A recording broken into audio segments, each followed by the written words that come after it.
Well, a caravan of nearly 200 Central American migrants has arrived at the U.S.-Mexico border. They're seeking asylum here in America, but as Mark Martin reports, their mission is on hold.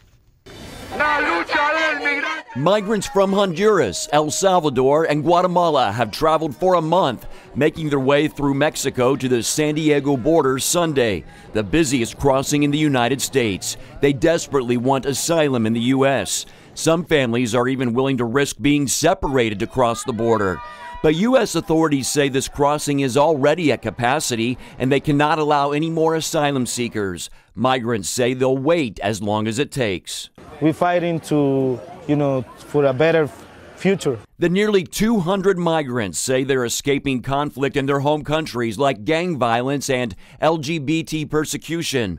Supporters and protesters showed up at the border as well. If they really wanted asylum, they would have claimed asylum in Mexico. President Trump also weighed in on the caravan and U.S. immigration laws.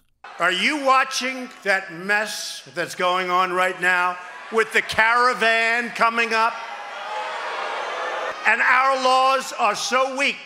The president tweeted last week that he's instructed the Secretary of Homeland Security not to let these large caravans of people into our country. He also tweeted, "We are the only country in the world so naive," and followed that up with the word wall.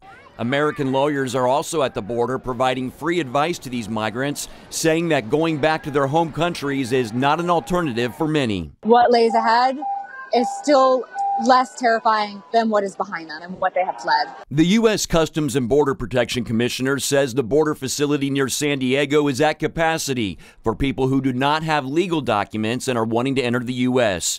The commissioner says the crossing will allow people to enter when space and resources become available. Mark Martin, CBN News.